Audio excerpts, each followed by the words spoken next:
This is Dirty Hertz. I'm going to show you how to clean your Korg Poly-61 keyboard contacts, change the battery, and recall the presets. So here we go.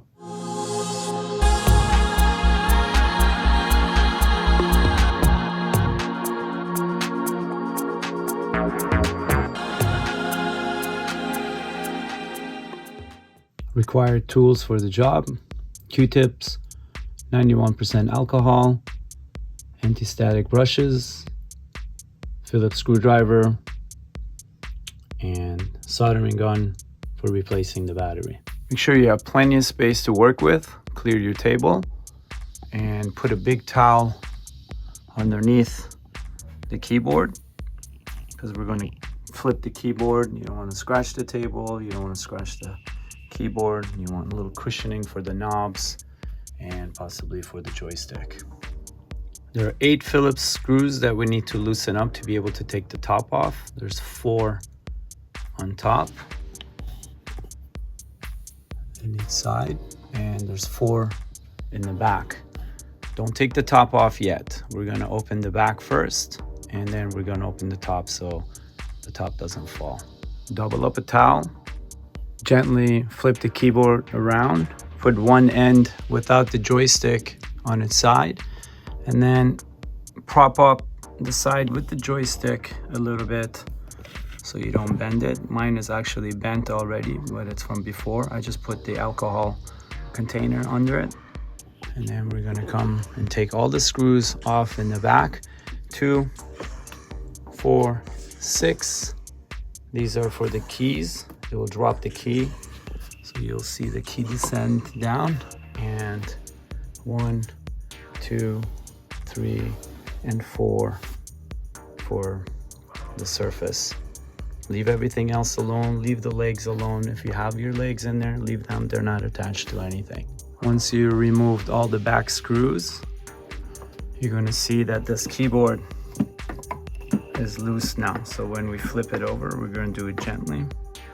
The side that we lifted, we're going to lift from that side up. Took your left hand on the outside of the keyboard, index finger or first finger underneath the frame, and then just hold the keyboards with the other hand just to keep it supportive. Lift, turn the keyboard on its side. It's not going to fall off, but just still hold it, and then put the keyboard down flat. It's a heavy keyboard. And start to open up these 2 and these 2. Grab a little cup, put all your screws in so you don't lose them. And all of these can go in the same because they're different sizes. The back screws have attached washers and they're different sizes. So the ones that held the keyboard are larger, and the ones that held the edge of the top are a little bit smaller, and the top don't have the washers attached. Now we're ready to open the top. So stick your fingers underneath the top portion here and lean it back. This keyboard's got a cool little latch in that corner and the other side that holds it, but make sure that latch is there. The end is, your keyboard might have been worked on, the pin might have been broken, so you don't know that. So just make sure that they're both there, and then this way you could just leave the lid open like that. Here's a closer shot of that little hinge that holds the top on both sides. Again, make sure the pin's not broken, because if the top falls back, it's going to pull all the cables back. Once you open the lid, we're going to remove this keyboard itself, but the keyboard's connected to the board, and there's 2 connections that we need to remove. It's number 30 and 29. 30 is right here. Again, follow the leads, you'll see them go down. Be gentle when you pull these guys out. They're old and you don't want to force them. Just wiggle side to side a little bit, side to side, and pull up. Might require a little bit more jiggle, and then the back side, and pull out. Here we go. So now the keyboard is loose. Once you removed number 29 and 30, you have to remove the ground from here, and the keyboard will completely come out. And then you simply just pull the keyboard up, and let's put it to the side. Okay, this one looks pretty clean. I'm still gonna go over it with the anti-static brush and just brush it a little bit, get some of that extra dust off. Try not to knock anything out, don't force it. Use a little bit of long hairbrush just so you're not knocking any of the components off. Okay, I'm digging in with this more pointier brush. You can't see that my battery is leaking, so I'm gonna clean that area with this brush, but make sure you don't inhale if you have leaking battery, okay? So that's some good lead stuff, unless you want to lose your memory, and if you're too stoned and you're getting carried away, I'd say stop. But you know, there are some good dusties in there. Okay, vacuum tip 101. You make sure that you don't use a vacuum with those little brushes, because again, as we talked about, you want to use anti-static brushes. 2, do not touch the components. 3, don't get too close. Again, I've shown you on other videos, I put the back of my hand down and I don't get that close to touch anything, and then I cruise around around the gear. The reason why I don't use the dust blower is because this is my studio also, so it's not like just a workspace, so I don't like to blow dust around, so I rather just suck the dust in. Okay. Once you're done OCD cleaning, we're gonna take a picture just so you remember. I know some of these are numbered, not all of them, and we're gonna remove connectors to be able to pull this board off, because that's where the battery is and we need to flip it to unsolder. But do take a picture and don't try to work with your memory. Once you're done with removing this whole connections, all of these, you could leave this side alone. Okay, quick tip. Some of these guys been stuck forever, and try to do it with your hand, you might not get enough leverage and you feel like you're gonna break it. I'm gonna use a plier basically to hold the edges, so I can hold it nice and firm. Be gentle with the board and then wiggle it side to side, but hold it really firm when you do that. Do your best not to let it slide, and then release, because at first I tried to do it with my hand and I didn't have enough of a grip to do that. And you could do the rest, I guess, with this too, but be gentle if you are grabbing it. These are old plastic and they can crack. Some of these keyboards are older than new. So let's go around and take the rest of them off. Make sure they're marked, take a picture, okay?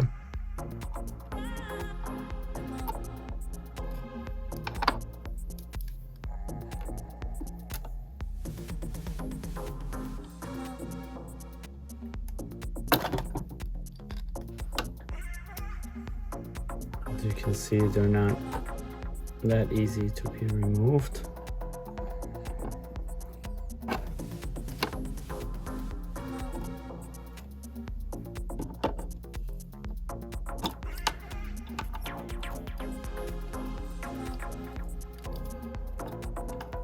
Careful with the cables.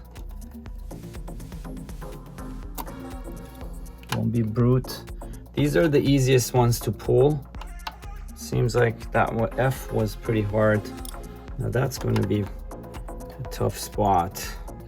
Okay, so for 27, well, yours might be different numbers, but for these, I'm going to use a flathead screwdriver. I'm going to gently press away from myself here, and then go to the other side. There we go.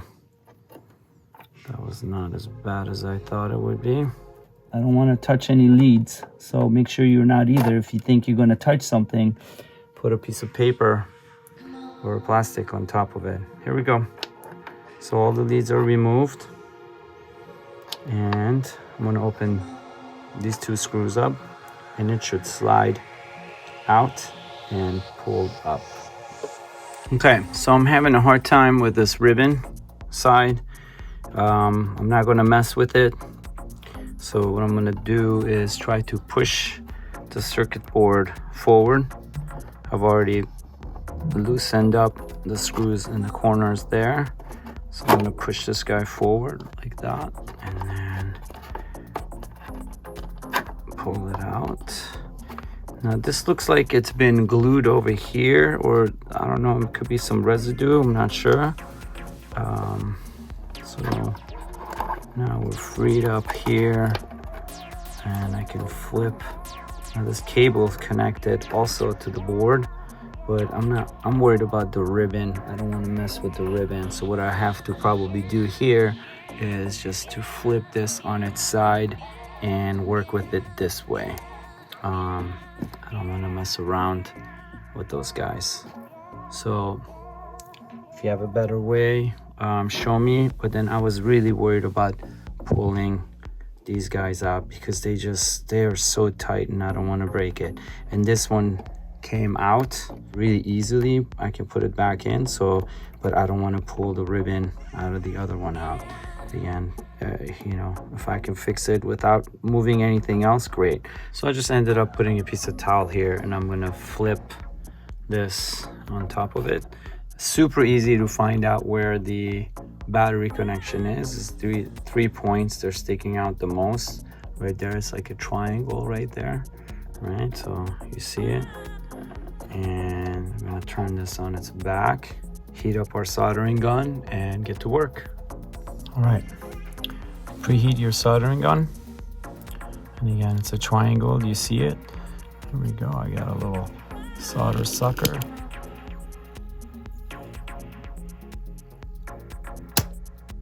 Okay. That looked like it worked pretty good.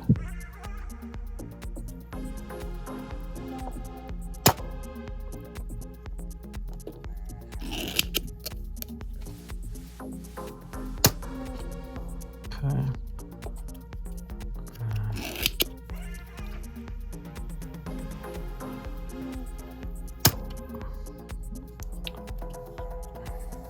Got some of it off. And this one looks good. That looks like it needs a little bit more.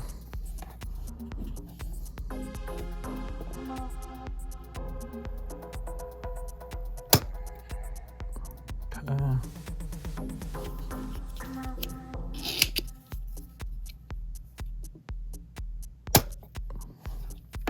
So we got most of the solder off. Now we have to do some MacGyver work maybe here. If you have another person helping you, that'd be great. What you could do is hold the battery and they could loosen it a little bit from that end. There we go. That side got released. Now if these tips are bent, it's harder for you to release them. And since there's two on this side, just wiggle it. There we go. That one's out. And there we go. Moment of truth. Look at that leaky battery. Oh, there we go. Don't breathe that. Don't lick it. As a kid, I used to lick leaking batteries. I don't know why. Just to experience, I guess. Okay. So I just went and washed my hand really quick because I got a good amount of that leaky stuff on me. We got alcohol Q-tip. Going to clean this area. And again, try not to get that stuff all over your house or your workspace. I know as a kid, you don't know. You might lick and taste some crazy lead and cadmium and whatever else they put in here. But as a grown-up, I think we don't need this stuff anymore. What do you think about that?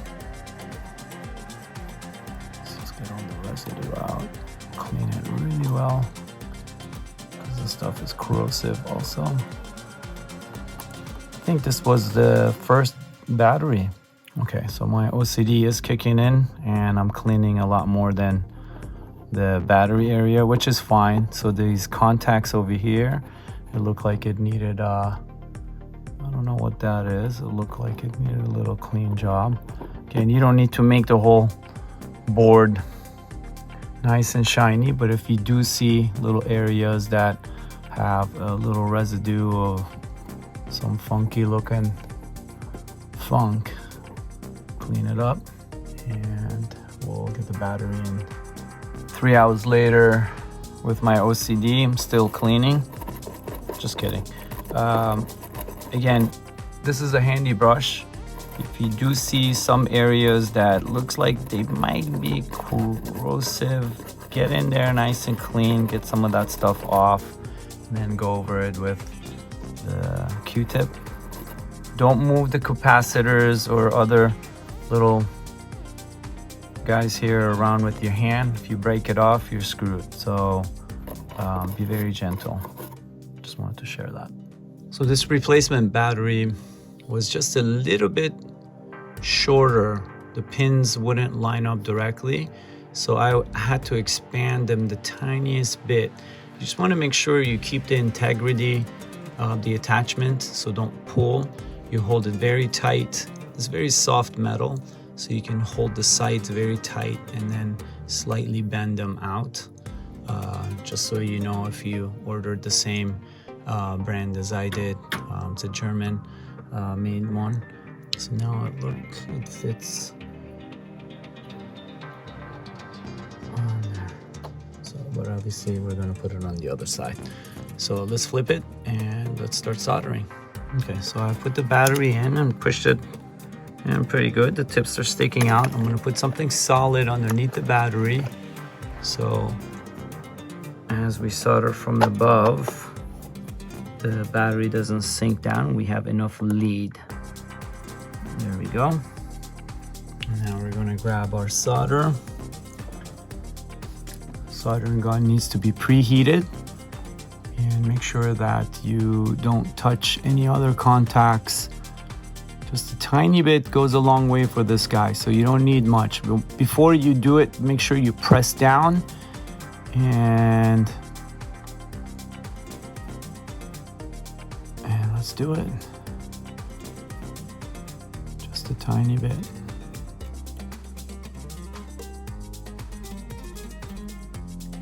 Okay. Quick one there. Quick one there. And look at that. Double check the points. That one's good. I'm not going to touch that one again. And it looks great. We're going to inspect it close. And should be pretty, oh yeah, that's really good. I should become a pro. I'm gonna touch up that top one more time, a tiny bit. These bottom ones look like it came from the factory. The top one looks like it needs just a little bit of more solder. I'm sure it even doesn't, but it doesn't look like a nice little nipple like the other two did. There we go. Done. Let's flip it. You want to make sure that your screw holes from these top two are aligned before you slide this in, because if you slide it and those screw holes aren't, you can't really move the board side to side really well. So make sure they're aligned. And you can slide this out a little bit, align this top one as well as you can. There you go. And then once this top one is right above it, so you could squeeze this bottom part in a tiny bit, and then double check with that top one. And again, there's some glue or something in here, and it feels like it's making it harder to slide in. But just a little adjustment. Back and forth will get you right in there. Okay, that one's in. And looks like that one could be in too. So let's check it out. These are the long screws that go in.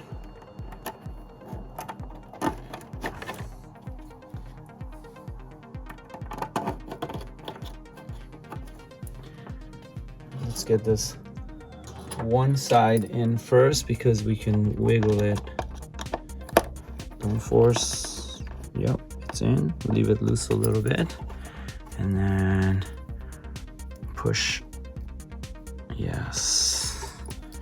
And that left side should be aligned now. Let's check it out. I have to wiggle that left side a little bit too. Yep, it's going in. And there we go. And then you can retighten this side. And time to put everything back together. So this little guy slipped out. And I'm not sure if that whole piece was supposed to come out or not, but this was loose. I'm gonna put this in after the video. So go ahead, put all the pieces back together, and then we'll go from there. Once I was putting the clips back on, I saw some more gunk on the clips, so I started cleaning those too. Again, those are not, they're on just on the rubber. They're not touching the contacts, but since you're here, clean them. You don't want them to seep in, later getting you in trouble. So go around, make sure those are clean too. Quick note, this one doesn't have 2 extra connectors there, so they'll be sticking out 2 pins. While I was putting it down, I was like, it looks a little bit bigger than that. So just make sure that you line up all the pins to the right amount of connectors. So this one will stick out a couple pieces out. All right, so double check your work. Time to clean the keyboard contacts. Flip the keyboard on its back, and let's remove all these screws. Phillips, there should be 17, I believe. And let's put them on a separate little dish so you don't mix them up. I'm gonna tilt the board up towards you, and then you're gonna push it out. These little clips are only on your side, and it's easy to push it out. Remember, you gotta lift it up first and push it out because those little rubber connectors are behind it. Be gentle as you handle this. These 2 boards are connected in the center with those wires and they don't come off, so be gentle as you move them. Remove this keyboard. Okay, grab the circuit board, put it facing up with these little rubber nuclear buildings. They look like these nuclear facility buildings, and you want to have them facing up. I'm going to show you how to pull them off and clean them. Don't use alcohol to clean these. I will show you in a minute how to clean them. Okay, most important part of the job. I want you to see these nipples here. If we rip them while we pull them out, we're screwed, and they're very hard to come by. So while you try to open these guys, you will use the most amount of attention that you have today. Lean these back a little bit, stick your nail under it with it, start to play with the nipple, don't just pull. And these are old, some of them are older than you are, and then gently pull them out. Be patient, you got plenty of them to take out. So if you were like, oh, I could just rip these out, you can also help with your left hand to push against it to pull them out, and you remove all of them. Now, this one has 7, the rest of mine had 6, so it's important to know which one, because then you're gonna drive yourself nuts why they don't align. 7 started on this left side here with the wire on the other side. Okay, so I already removed all of these.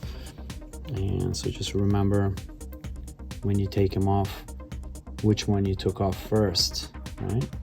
And we're gonna go and clean these guys with Q-tips and 91% alcohol. Don't put too much alcohol on there, just enough. And start scraping. I've already done all of them, but look, you you're still going to get a little bit of residue because oxidization here. So I'll probably just go one more round before I put everything back on. And I'm going to show you how to take these guys and wash them. So that'll be next. Handle with care. Don't use alcohol on these rubbers because it dehydrates them. Okay? So as the keyboard presses this down, see this little black nipple on the other end? That's where it presses against the contacts right in between the two. You see it's like a little space in between, and now that closes the space. Get the whole thing nice and clean. Also, don't be cheap with your Q-tips. They're going to get dirty quickly, so keep changing them. So if anytime you want to be OCD, this is it. Make sure all the contacts are clean, and then also make sure in between the area here is clean too, because that's going to go under the rubber, and if there's any dirt, you want to make sure it's completely removed. I would say just clean this whole circuit board, all of it. Remove any Q-tip residues, leftovers that get stuck to the tips of these solders. Make sure there's no lint. So these guys are full of dust and grime. Make a very mild soap. Drop these guys in there. Let them soak for a little bit. And we're going to clean them in about half an hour nicely. And then let them dry completely, at least the whole day, before you put them back on, so we don't get any water in the electronics. But you can kind of loosen them up with your hand. Be very gentle with these guys, because if you rip them, break them, forget about it. So you're done cleaning the spaghetti. Let it dry till the next day. Ooh, look at that. See this? Look at that. Little Q-tip fuzzy wuzzy. That's what I'm talking about. Move that stuff out of the way. There we go. Okay. Start to put this little spaghetti back on. Remember, the first one could be different size. Use your nails and start depressing them down. Just like that. It's important to make sure that first one is the right one, because the rest of them I believe are the same. So you press them down and you get a good contact. Don't overdo it with your nail, and then turn it around. Be gentle. Remember this piece in the middle, you want to constantly remind yourself that this piece is two pieces. See how the nipple's completely out? So I want to make sure that they made it all the way through. Good. Finish up the rest. Once you have all of them in, you'll see from the top if they're seated well or not. But I like to flip them and then double check my work, and I slightly pull the nipple, and some of them will snap. You most likely got them. I guarantee you'll find like 3 or 4 of them that weren't in there. So pull them up. Don't pull too much, just enough for them to snap. And here you go. Flip the keyboard on its back. Use a bed sheet, cloth that doesn't have lint like towels, and start wiping everything down. I prefer to use 91% alcohol to get all the grime out. And once you're done with that, your best friend, vacuum. Get in there. Once you spit shine the back, grab the board and start to bring the edges of the board near the clip. Make sure all the clips are in even. So while you're cleaning, hopefully you didn't knock any of them out. And make sure they're nice and even here. And line up the board to one edge and the other edge. And before you put it in, look down to make sure it lines up with screw holes, and they do. Tilt it up, put the edge on the little clips, and slowly drop it down. Now you're going to have to double check your work and hold it with your thumb like this, because for most likely they're not all in. All those little nuclear buildings need to go in the hole. So you flip it on its side. We're going to do this a couple of times actually. See, on this one you can't see maybe in the camera, but it's not seated right. So on this side all of these are wrong. On this left side all of them look good. So I'm going to readjust, and that's because it's broken in half here, right? Not broken, but separated in half. So it's acting differently a little bit. So let's see. That's it. It feels like it. That's it, right? Wiggle it. And let's double check. Oh, one of them is still off. So you see that one? It's not sitting correctly. So you can tilt it open like this. Maybe with the Phillips or flathead, you go in, push that little guy gently in there. Oh, there you go. Look at that. No forcing whatsoever with any of this old gear. And there is one piece on this side that's not sitting well. It's right at the edge here. So I'm going to use the screwdriver to help seat it. Again, be careful, do not rip these guys. They are hard to find. Okay, that one's hard to get. So I'm gonna stop the video and get that. So don't waste your time. Just a reminder, if yours came with a little paper protection that went over the power supply area, it will be on your right side of the keyboard. So this flips over, this will be on the right. Don't forget to put that back on. And don't over tighten the screws, but just tight enough to make sure that when you press the keys, these guys don't move. Okay, put this in back on the table. Let's grab the keyboard. I'm gonna try to install the keyboard on the left side first. Make sure that the cable is wrapped around well around this metal piece, so you're not gonna squish the cable. Also, number F, the purple one, you wanna make sure this top part doesn't sit on the cables either, so it slides directly under it. The other side, there's no cables to worry about, so you can not worry about the other side there.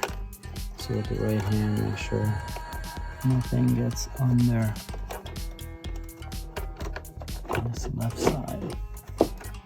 And there we go. Slide it forward and back. Should feel no resistance. The lines, holes line up on that side, and the hole lines up on this side.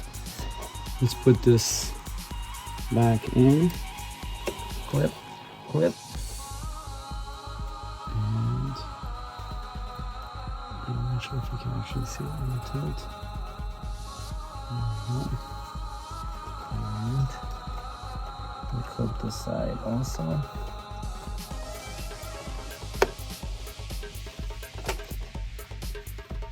Connect the ground also. Okay, before we screw everything back in on the back side, we're gonna test, power it up, plug it in, see what we got. So drop the top on, don't screw it on. Just turn it on. Plug it in. Moment of truth, number 88, ready?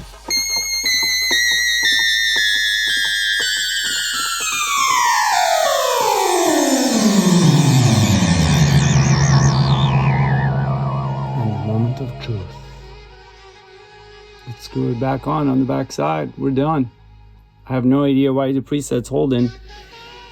Technically the preset should be out actually.